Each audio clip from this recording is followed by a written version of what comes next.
I'm going to hit record on my sound, and then I'm just going to welcome you in, and we're going to get to it. All right. Sounds good. All right. Here we go. I am recording here, so we're recording in all the places. Okay, here we go.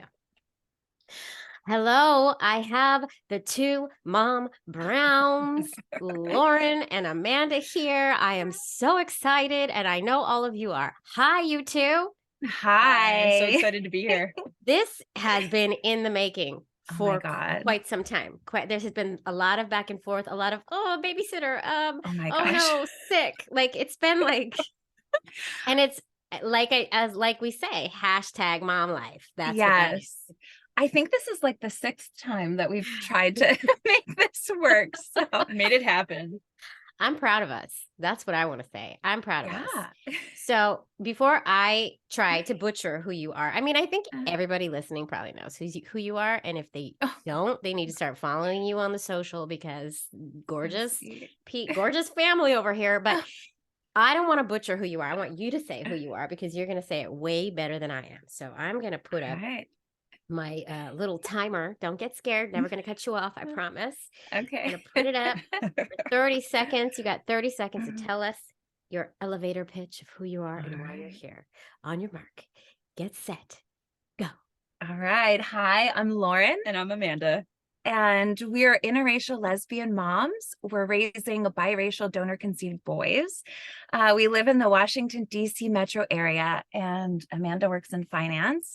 And I have a psychotherapy practice for LGBTQ plus folks. We conceived our kids through reciprocal IVF. And we used Amanda's egg and donor sperm. We matched the donor to me, so we feel really lucky and happy that we found a pretty perfect match. And what do we like to say at home? We're baby wearing, co-sleeping, cloth diapering, attachment based moms in the hustle. Oh my God. That was beautifully That done. was over 30 seconds. That's okay. That's okay. You know, listen, we need to know all the stuff. And I learned I didn't know you did reciprocal IVF because let's be honest, truth be told, I look at your beautiful family. I look at the photos. I don't always read everything in the caption. That's fair. That's fair. I think most people do that. And I always like overshare in my copy, and then I'm like, nobody's gonna read this. Nobody's gonna read this, but it is what it is. So I'm always just staring at your beautiful, gorgeous family, but I didn't know. So sweet. This is so exciting. You did reciprocal IVF. We did. And you matched I can't wait to get into that. That's beautiful because, you know, like, as we know, there's totally a donor shortage for non-white donors. Yeah. Yep. And so you luckily were able to find we're going to get into that. We're going to get into that because we love to talk about it too. So we're ready. Yeah. We love to share. You know why? Because we love to share these stories because we're so freaking proud of them. And we put so much intention into how we created our families. Yeah. We want more people to ask, but not like in a voyeuristic way. That's why platforms like yours exist for a reason. And that's why podcasts like this need to exist for a reason, because we need to tell our stories. That's right. Like, that's right. Absolutely. It's important. Representation matters. So I'm so happy you're here talking to me and a queer fam squad. I'm trying to get used to saying the queer fam squad because I used to say talking to our ovaries, but we can't say that anymore because we changed the name. Anyway, okay, I'm talking way too much. I want to talk. I want to hear from you. How, and I think America and the rest of the world wants to know, how did y'all meet? Take it back. Take us back. Oh my goodness. Go ahead. Me start? I love your version better. I'll chime in. Okay. It was the day after Christmas in DC.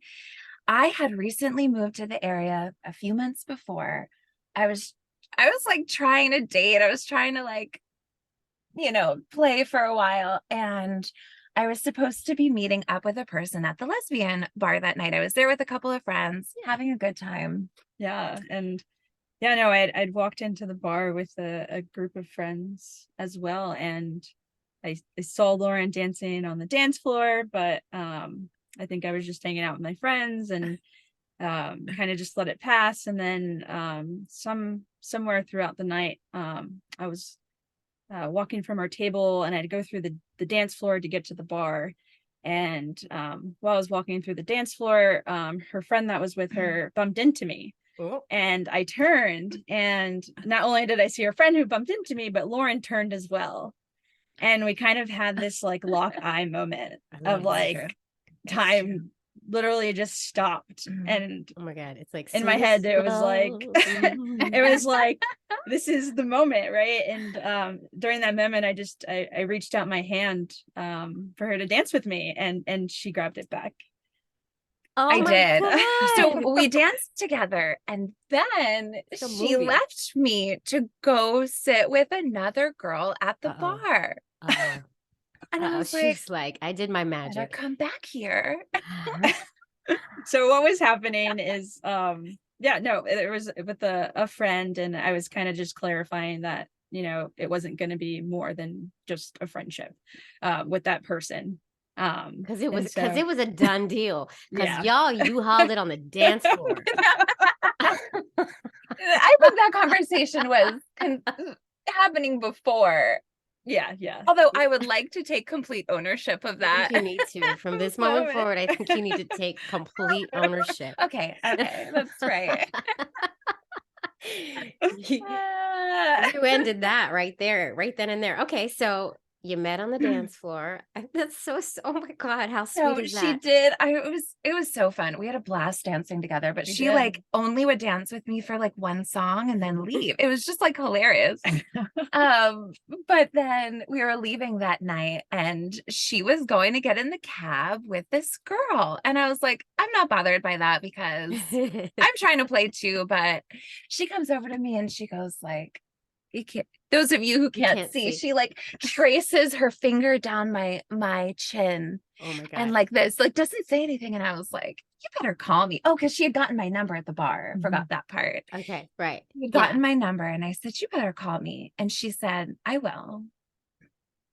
And then got in the cab with this other girl. Whoa. And then how long did you wait to call? Like, were you, how long did you force yourself to wait to call Amanda? So I think we started texting right away. Mhm. And then I think I had offered to go on a date later that week, and Lauren was like, the weekend. No. You said, how about this weekend? Because keep in mind, it was the day after Christmas, so it's about to be like New Year's, you know, and and like nobody works between Christmas and New Year's. And why are you asking me to go out on a date on the weekend? It's a holiday. All this time. Clock's ticking. We're lesbians here. Yes. So did we go out that Tuesday? Yes. And I was like, how about, Taco Tuesday? We did. And we had tacos and ping pong, and we kind of met with each other and literally just sat at the table across from each other, and just, it felt like we had known each other, but we obviously didn't know each other. It's kind of one of those moments, kind of just like the connection that we have together. Yeah. And so we kind of had to backtrack and be like, wait, I know you, I feel like I know you, but like, let's get to know each other. Yes. That was the craziest feeling. Neither of us had ever experienced that before, where it's like we're so comfortable, like our spirits have done this before, but like our minds haven't, Oh my God, that's gorgeous. That's beautiful. So how long did it take to get to the next? I don't mean the next step, like that kind of step. I mean, like, how long did it take? Obviously that probably happened right away, but like we're lesbians, let's be real. How long before you like took the next step in the relationship? Like, so then I think we started officially dating 2 weeks later, and then we moved in together like 11 months later, or 10 months later. Yeah, when so my there's a lease, year. Yeah, it was about when we a year. moved in. Yeah. All right. Yeah. And then and amazing. And then marriage. Yeah. Then we lived together for a year, and then got engaged. And then we were engaged for a year and a half before we got married. Yep. Okay. Now, when that's a long time in lesbian lives. That's what we think. Lesbian years. So you hauled the very beginning, and then you slow hauled it, right? That is true. We did. We always joke that like lesbian relationships travel like 3 times the pace of straight relationships. Yeah. It's like dog years. Yeah, dog years. It's like we've been together 15 years, but really that's 60 in lesbian years. Exactly. We need to like Exactly. trademark that. That's We hilarious. do. We do 3 times. Yeah. Oh my God. Okay. So so when did the social media, because you're really popular on social, you're gorgeous, gorgeous individuals, your children are gorgeous. When did all of that, how did that come about? Because I'm still trying to crack the code here.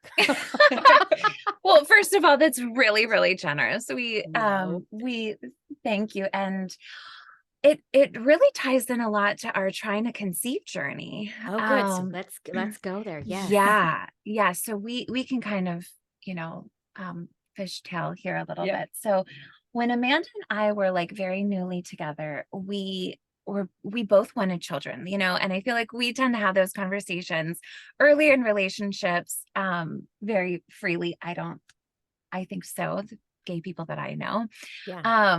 Yeah, we were super intentional. That we do. Yeah, Yeah. I think because it's inherent in we know that there's going to have to be work involved, and we have to get on the same page about how we want to do it, right? So we Yeah. start those conversations so quickly. Oh my gosh. And now, I mean, saying that, it's like the way that we even had our wedding, like we had a very, very small wedding because we knew that we wanted to try to have babies very shortly after that. And, if we didn't have to pay, $30,000 to have kids, we would have had a huge, wedding. But we really, it was heartbreaking in some ways, because you're like, this day, it was a beautiful day, but it didn't look like how I had thought it might look. Right. Because you were being really intentional about the baby making. Yeah. So you had to save before, which is like right. And I'm in working finance, so right. Boring. So we're on top of the money. Like, you don't even want to see my money situation, the way I handle my money, Amanda. I need help. Right. So I mean, I might call you. So you were really forward thinking about it, which is really queer of you and beautiful at the same time. Yeah. So Amanda had always, you want to talk about that, about always having wanted biological kids? Yeah. So yeah, I think, having biological children is something that I always hoped for. I didn't necessarily see myself carrying those children. So I don't think I really knew how that was going to happen until we kind of put us together. And I don't want to speak for you if you want to. Yeah. And I had just always wanted the experience of being pregnant and having babies. Like, I remember this dream vividly when I was 9 years old. I was 9. And I dreamed that I was pregnant, and I could feel a baby move inside of me. And like, it's just weird. Like, there was nothing like sexual going on in my life at that time. It was literally just like this, dream that I had of like a desire, and so I just really wanted to be pregnant. I wanted to breastfeed. I honestly had never really like thought about like needing a biological child. And it's funny because back before Amanda, I had wanted to donate my eggs. Like, I just love the idea of helping, giving, paying it forward. Yeah, exactly. And we have more to say about that one too, which is kind of exciting and interesting. But I couldn't donate my eggs because of several family genetic conditions. So I was sad about that. But I didn't go so far as to think like, oh, I don't want biological children of my own because of these genetic markers. But when Amanda came into the picture, it just made sense. And and we're like, we're going to use Amanda's egg, and I'm going to carry, and it's amazing. And nobody's done this before. And we invented this really cool thing. Yeah. We didn't know there was a name for it. We literally thought we were inventing something. You're not like, the we're only so smart. You are so not the only couple I've talked to who thought they invented it as well. Really? It's like, that's hilarious. We all think we invented this idea, which is, I mean, it's amazing that it actually exists, right? Because it seems like such this magical, I mean, it's the ultimate lesbian dream, right? Because you're each as connected to I mean, just physically connected to the child as you Yes. possibly can be. Obviously, we're Yes. all very connected to our children, no matter Right. how they come to us. But Exactly. it's like that lesbian dream. Yeah. Yeah. No, it really, it felt just like so perfect, you know, like Yeah. the stars aligned. It And fit. so I think, I don't even know if we were married at this point, but we started calling around to area fertility clinics because we wanted to get an idea of how much it would cost. Mhm. So I actually got an IVF nurse on the phone, which is like unheard of Yeah. to get an actual IVF nurse on a phone at a, you know, fertility Yeah, you clinic. can't even But talk to people nowadays. You got to download their I app, know. and then you got to write Yeah. a message. There's no talking. Yes. It's so true. It's so true. And it was the fertility clinic that we ended up going with. And she was like, "Oh yeah, what you guys want to do is called reciprocal IVF." And we're like, "Wait, okay." You know, and we were totally fine that we didn't invent the term, but we got really excited because we found a whole network of people doing reciprocal IVF on social media. Oh. Like that it was just like a world had been opened to us. Huh. And so we started following other people who were doing reciprocal IVF, you know, hashtag RIVF, hashtag reciprocal IVF, you know, And I mean, that's how you found them. You just you yeah, searched Yeah. hashtag RIVF. And then, yeah, wow. And was it mostly queer couples? yeah, all lesbian Mhm. couples Wow. and even some interracial couples that we were finding. I mean, it was just really amazing. Yeah. And we learned so much. And then, you know, pretty soon we started into our process. And what we were seeing was really like, even though we had stars in our eyes about how like our fertility journey would go, I think that we did get a realistic perspective Right. from looking at these other couples who were experiencing, you know, loss and, you know, not as many embryos forming as they wanted. And, you know, we just learned a lot. Yep. Right. Right. Absolutely. Because you put so much money into it. And Yeah. sometimes you don't get the outcome. Many times you Yes. don't get a good outcome. And that can be really tough, especially if you only have Yeah. enough for one try. Yeah. Exactly. Exactly. So, you know, it was like a year after we got married. The time frame is like whatever it is.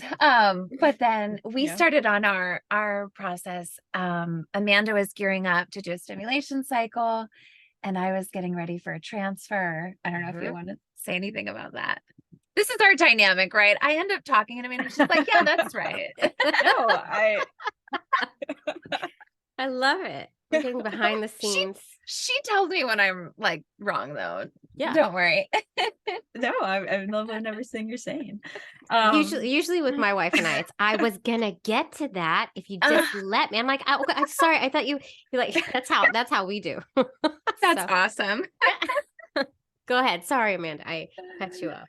No, you're good. I definitely chime in when needed. No, so we started our own fertility journey, and like Lauren said, I stemmed, and the way that we had it is that right after we stemmed and did the embryos, we did our transfer immediately, Like a after fresh that. transfer. Yeah, so we Mhm. did our fresh transfer, and I think we were in shock with the results at first. We got pregnant on our first try with identical twin boys. Wow.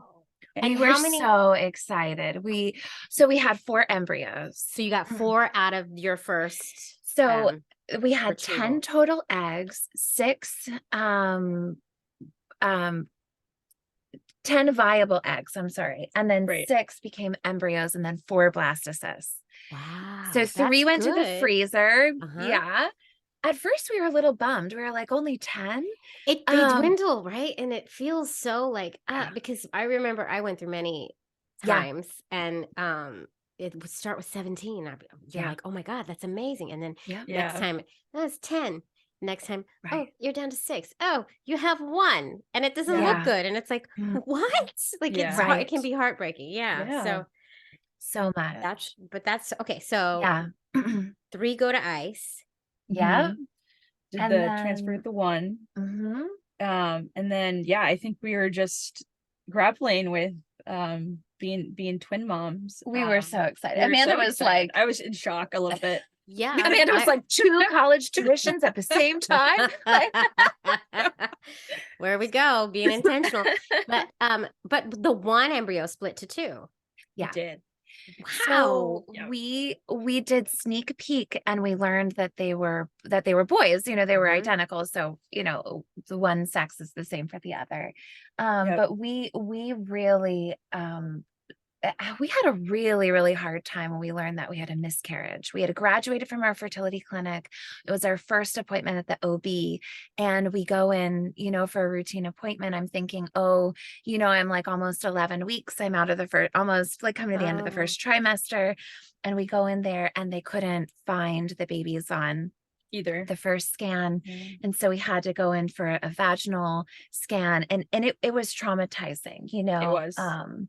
And the people that we interfaced with didn't really know the right things to say. It was our first time meeting them, and and I didn't know that could happen. We didn't know that, right? You didn't know that a miscarriage that was the first could happen. time we learned about a miscarriage. A miscarriage. Yeah. So it's like, I didn't bleed, but my body would continue to recognize that I was pregnant, but the babies no longer had beating hearts. Oh. So yeah, it was really, really sad. And, we both kind of had our own way of working through that. I did go in for a DNC and, again, all the stars in our eyes, just like, kind of left the sky. Quickly grayed. And so I kind of climbed inside of myself, and Amanda was so awesome and really kind of kept us going. But like, we wanted to get pregnant as soon as possible. And I think that part of that was my own coping. I was like, not that a pregnancy replaces a previous loss, but I just wanted to be pregnant. We were prepared to keep going. That makes so sense. we got ready for our next frozen embryo transfer, and got really excited when the lines on, they say don't take at-home pregnancy tests, but everybody does. Like constantly. The amount of money I have spent on pregnancy tests is ridiculous. Right. Exactly. Oh my And they're God. like, just come in for blood work. And you're like, okay. Yeah, right. But maybe this next experience should tell us why they say that. But so we started getting faint positives. They got darker positives, and then all of a sudden they got faint again. So that by the time I went in to get blood work, by the time I went in for blood work, it was negative. But I was like, God, like, it was a chemical pregnancy. And oh my God, are you kidding me? It was so heartbreaking after what we had already went through. And so we went to, talking with our doctor at the time, who was just incredible. He was like, I really believe that the 2 situations that you guys had, they were outliers, like having a mono twin pregnancy. So the babies are in the same sac. Right. And that is one of the highest risk pregnancy. We didn't know any of this stuff. We had to learn this along the way, but we learned that is one of the most highest risk pregnancies. And so he was like, that, kind of, it's sad, but okay, that was a high risk situation. And secondly, we did not test your embryos. And so a chemical pregnancy, does happen on occasion. Right. So they said, why don't we do a fertility workup just to make sure there's nothing else going on? And I think he did that really for our minds, to put us at ease. I really think that. Our team was so fantastic. That's great to hear. It's not always the case. Always the case, right? So that's wonderful to hear. We have heard lots of horror stories too. But they did this fertility workup. Nothing was, wrong. And they were like, all right, we could take your embryos out of the freezer. We can retest them, but there's always a chance of like, you know, losing some along the way. We only had Mhm. 2 at this point. So we were like, all right, after this, we're going to get ready to cycle again as soon as possible. We missed a Mhm. cycle there while we were doing all that test. So we Mhm. were getting ready for the next one. Yep. And, you know, I had been really strict about like what I was eating, like no drinking, you know, all of this stuff. But I think with that 3rd transfer, I was just like, you know, fuck it. Mhm. I am just, I think like a week. I know, I think I was on meds, not having had the transfer yet, but I was on meds and like went out for a night in Baltimore with my girls. Like I had, you know, I Atta drank like, girl. you Yeah. know, yeah, I was like, you know, I'm doing my thing. Yeah. Let Yeah. my hair down a little bit, but Uh-huh. Amanda didn't really know about that. She's not a fan. She knows now. It's that cat's out of the bag. But that's the time that worked, huh? Then came Judah. Yeah. Yeah. Oh my So we got God. pregnant with Judah. And I mean, it was amazing. Like you just, well, I'm sure you know this to some extent. It was like I just never quite felt like we were out of the weeds. Like Amanda was so confident. Like she's like so grounding in so many ways to me.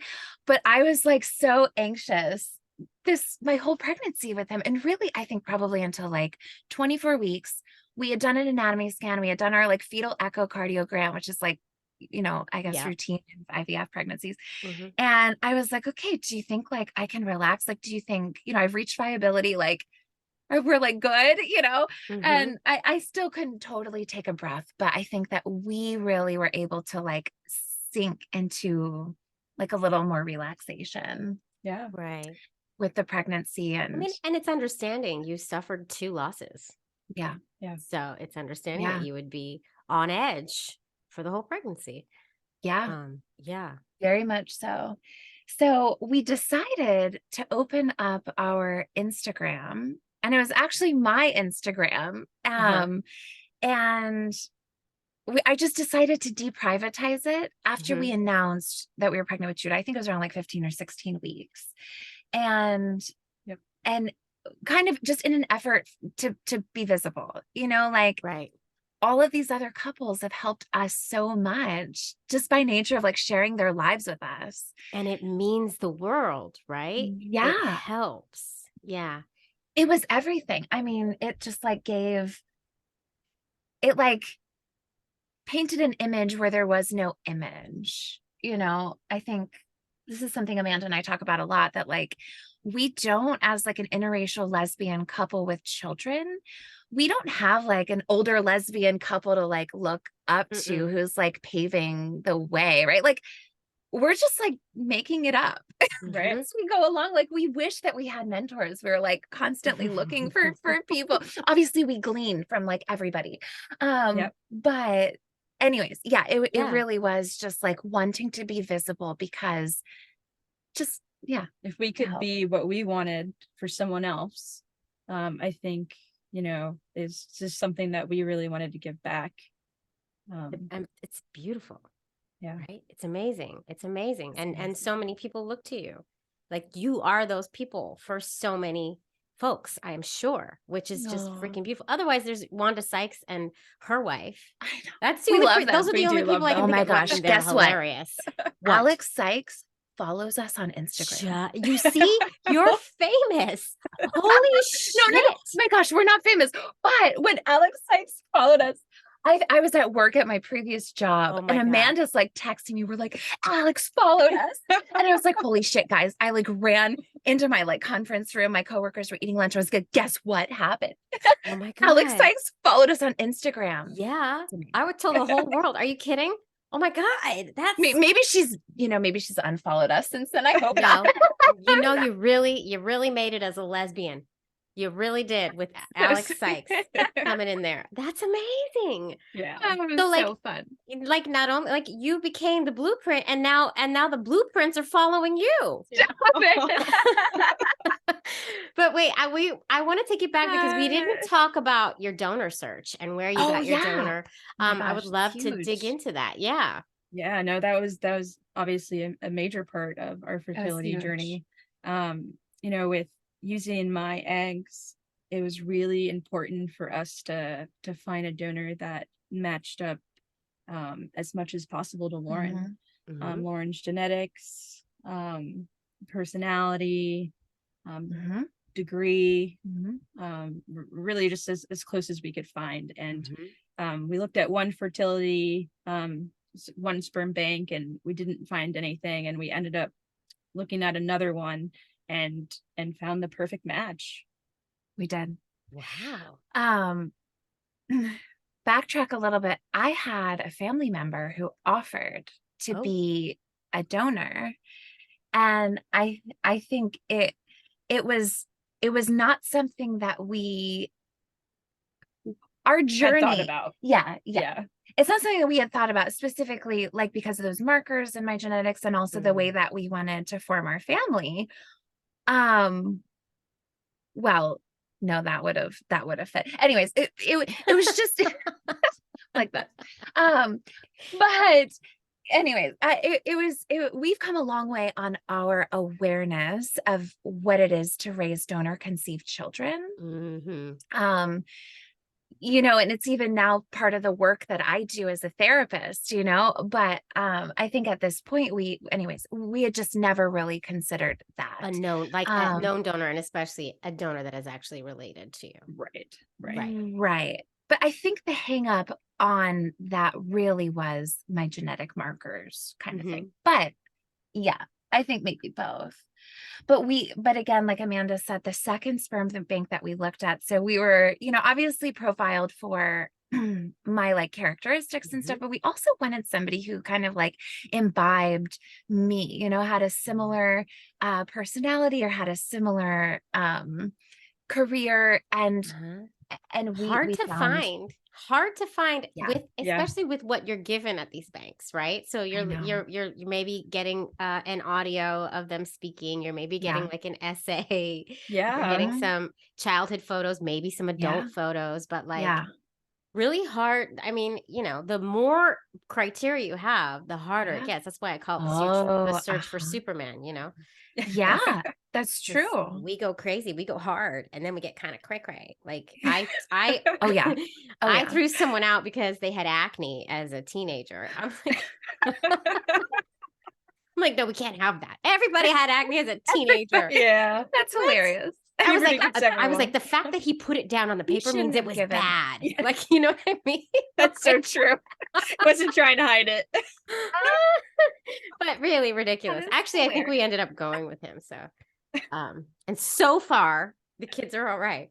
But you know what I mean? We have Accutane now. Don't worry. Yeah, exactly. But you get a little crazy. So you do. So you ended up finding someone. Yeah, we found the guy. Yeah. And it was, and even some of the things like we have people reach out to us sometimes and ask about our like search for a donor. And I think a couple of those things that we say is like, our donor did not have adult pictures, had only like child pictures.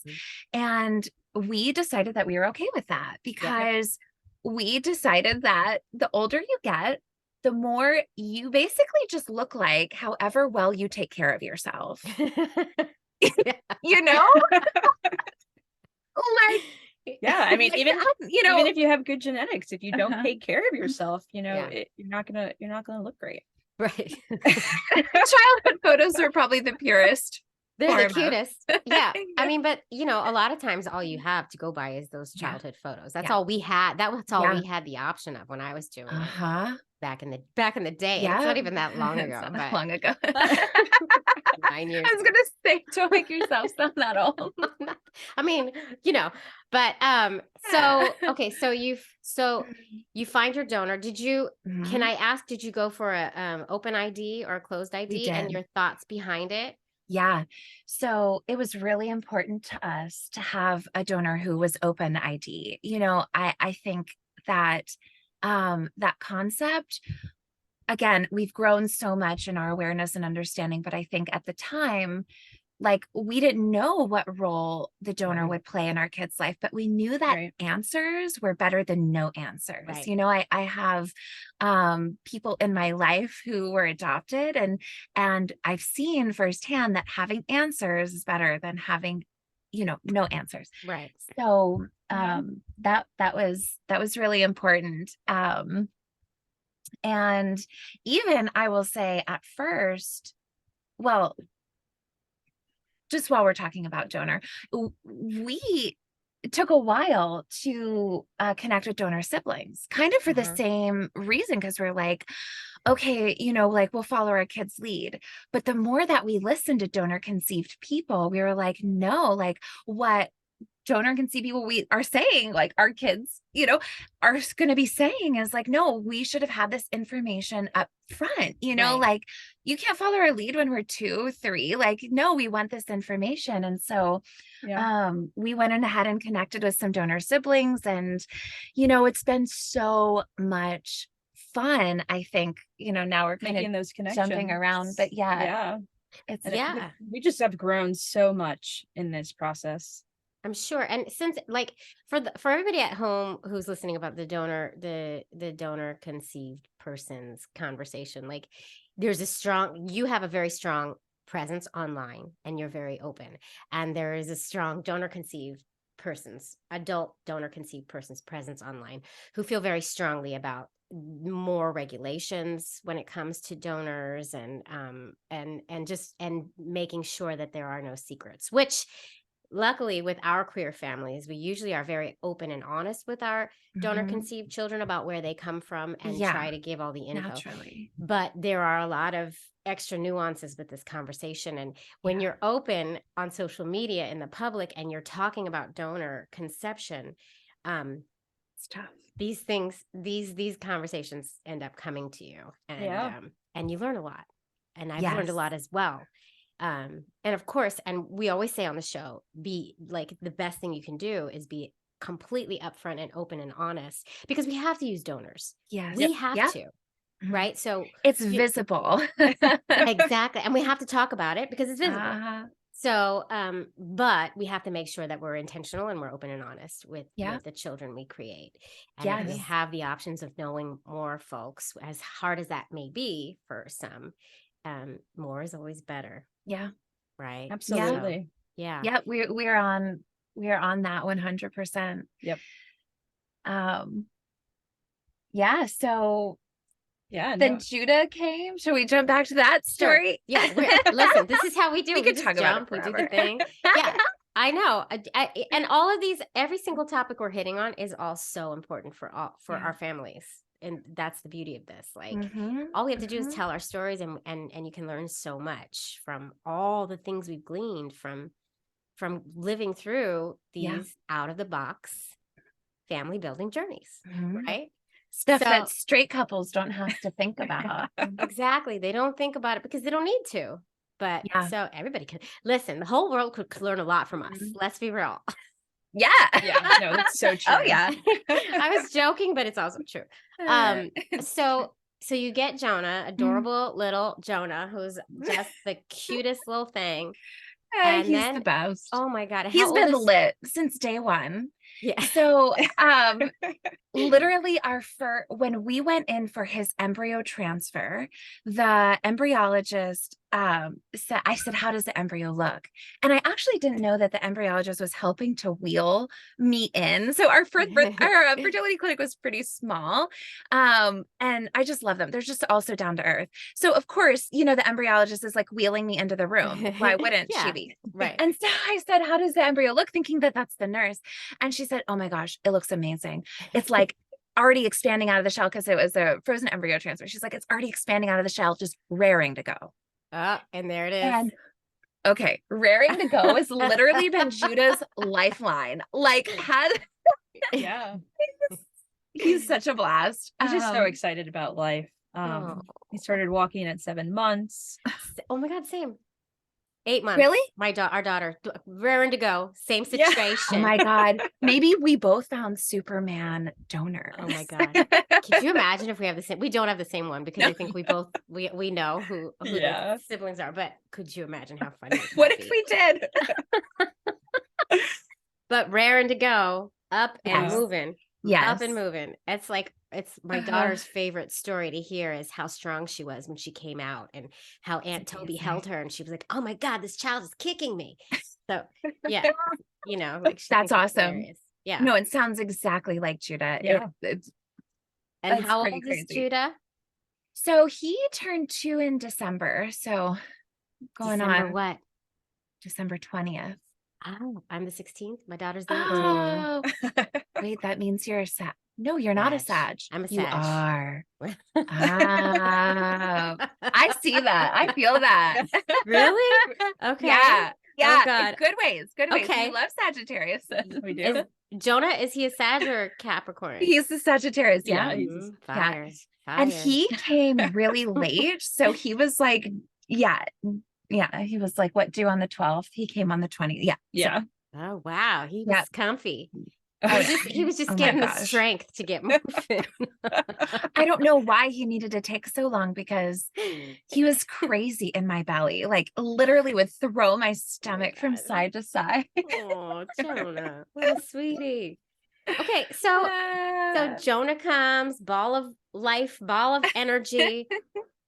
And then number 2. Like, so you my gosh. You have 2 embryos left at this point? Or so we had one. So we had one. Yeah. Judah, yeah. Okay. We had one embryo after him, and we knew that, like, so I exclusively breastfed, and I really, really wanted to let him like self-wean.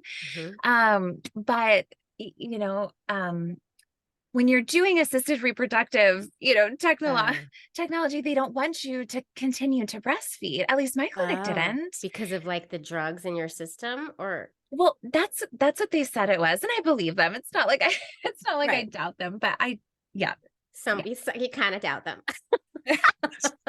Why? You're not going to say that on air. I'm just kidding.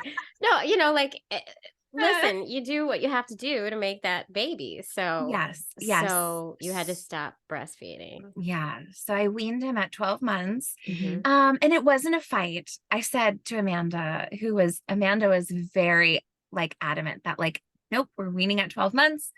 We're gearing up to do another transfer because you knew you wanted to. Yes. Yeah. You talk about that because you had an opinion about that. I thought you didn't have an opinion. Yeah.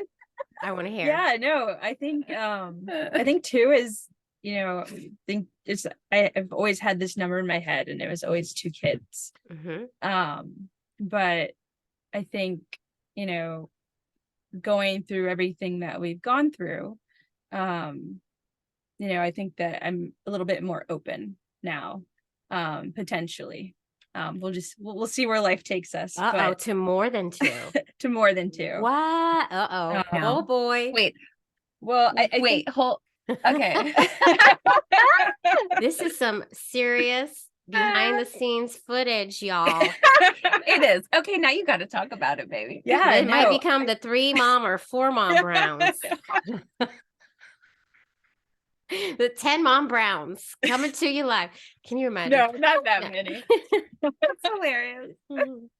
Yeah, no, I think having mentally have prepared ourselves to bring home twins, and then that, you know, losing them, I think that, you know, it left a space with both of us.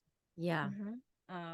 And, you know, not that any baby can replace another one type thing, but I think we're just going to see, you know, where we're at, you know, down the road, and if we feel like there's still space there, you know, for someone else, then I think that, you know, we'll see if we're willing to explore that. But that's very exciting. Well, now I'm invested.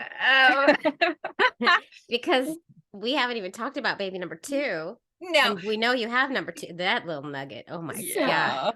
He's the perfect number 2. He's such a smart. So you wanted Judah to get off the boob because you wanted to try to do our last embryo transfer, because if it didn't work, you wanted to make sure that you could do another stim cycle before age 35. That's originally what I was talking about. I love the direction that you took it.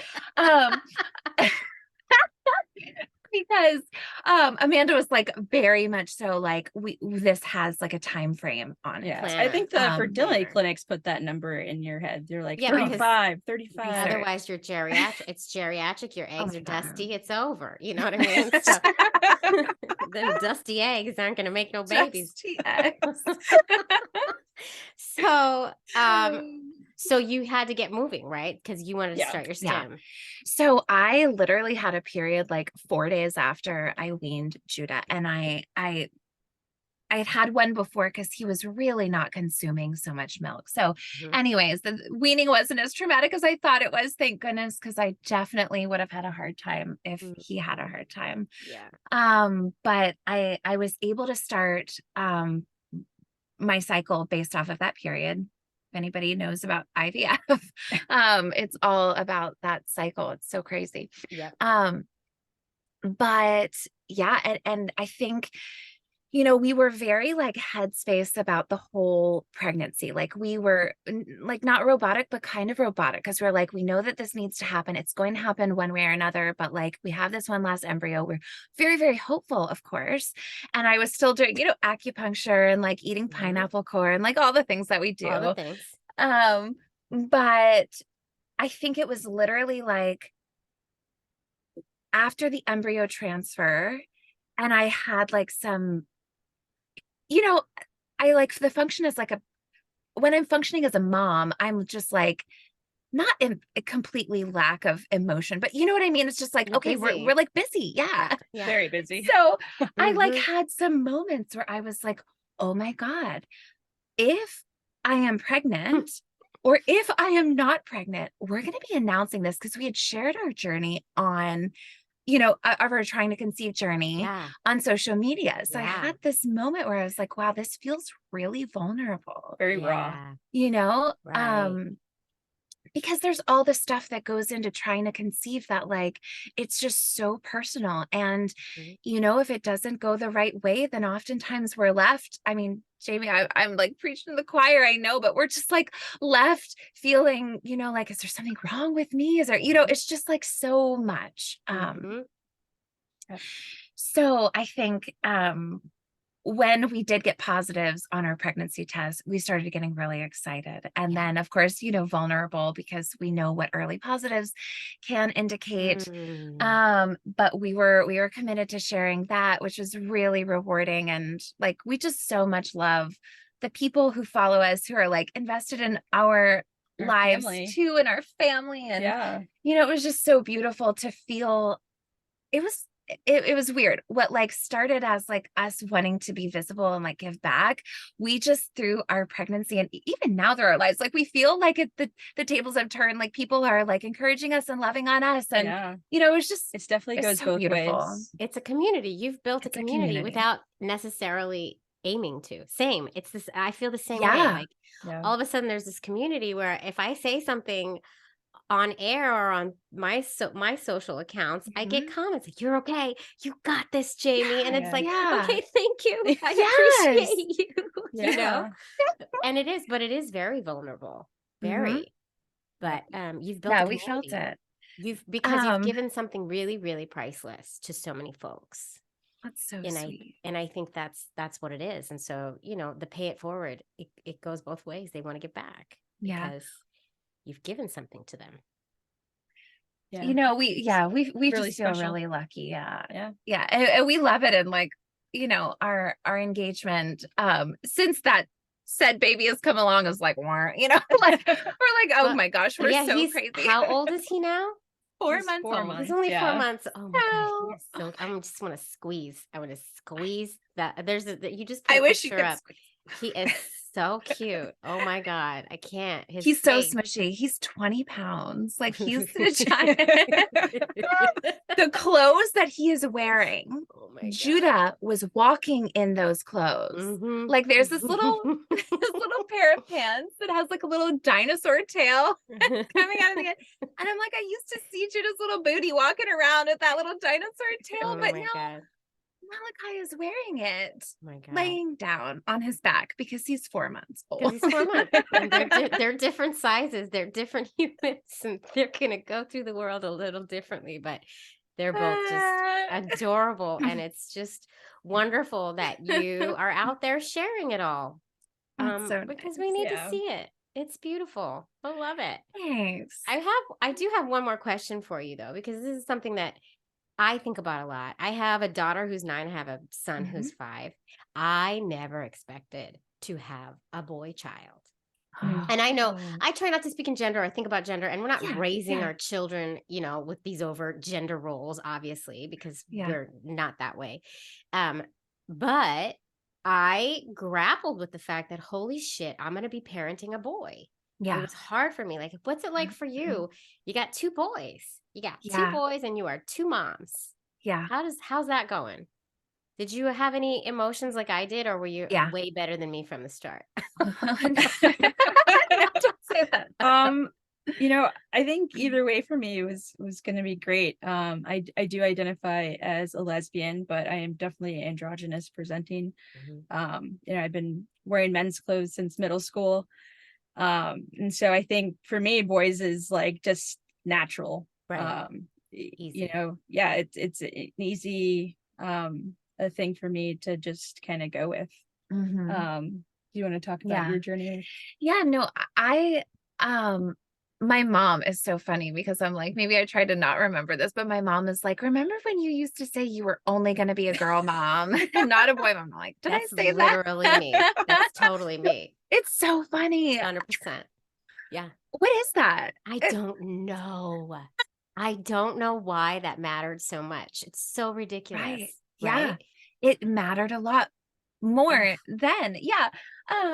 And so I think that it was like those weeks that we were expecting to raise identical twin boys are the weeks that I fell in love with being a boy mom. Like I just like fell head over heels in love with the idea.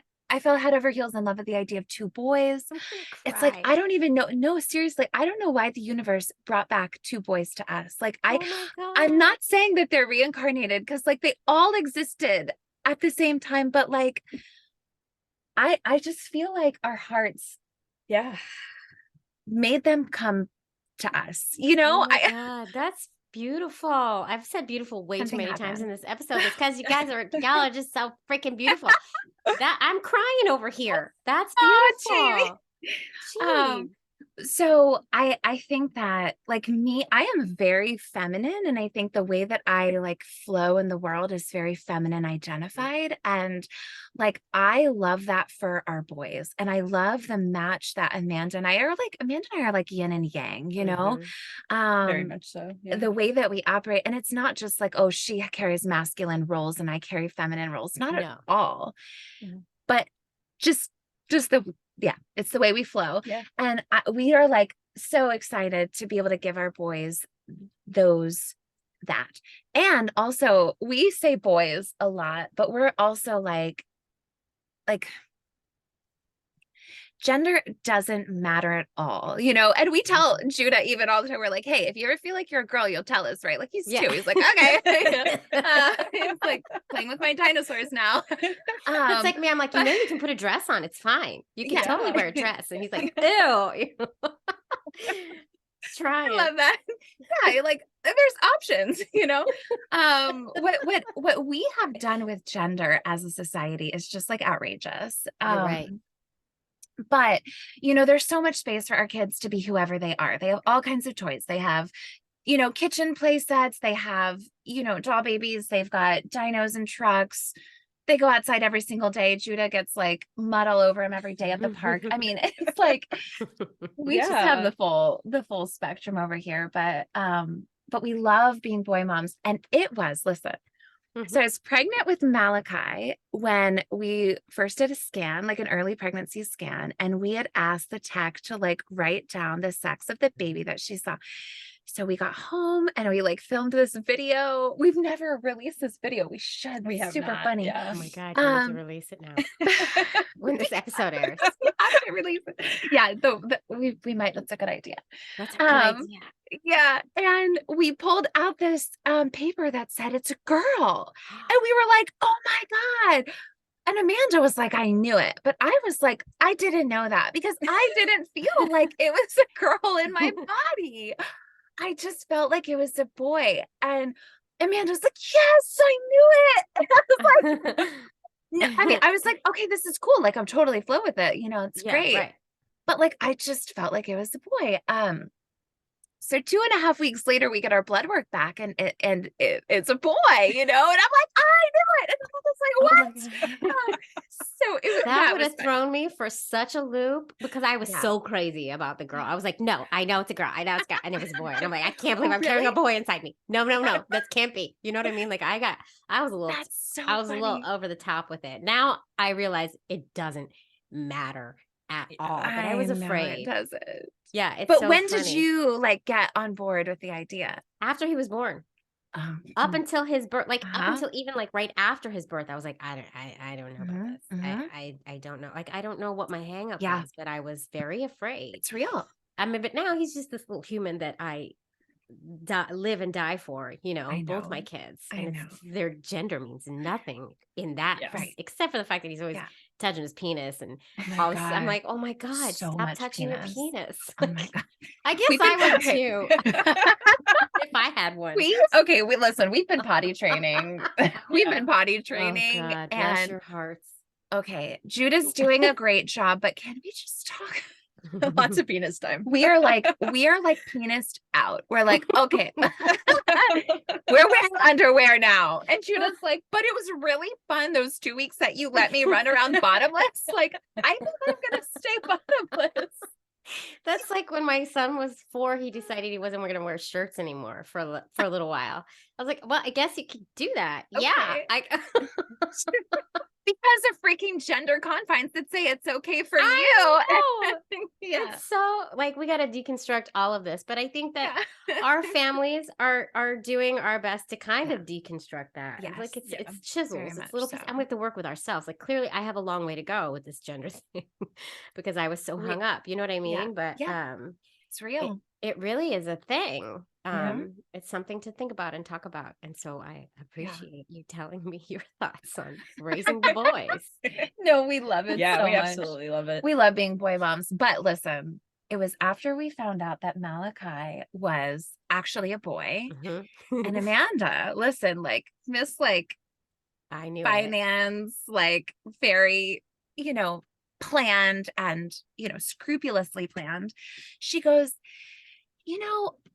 what do you think about the idea of like at some point stimming again and like, maybe like just like throwing a couple embryos and like just going for a twin pregnancy? You have baby on the brain. There is going to be another Brown coming up shortly. I can't wait. Everybody stay glued to that social media. Not shortly. Oh my God, I love that. So that might happen. We're probably going to take a little break.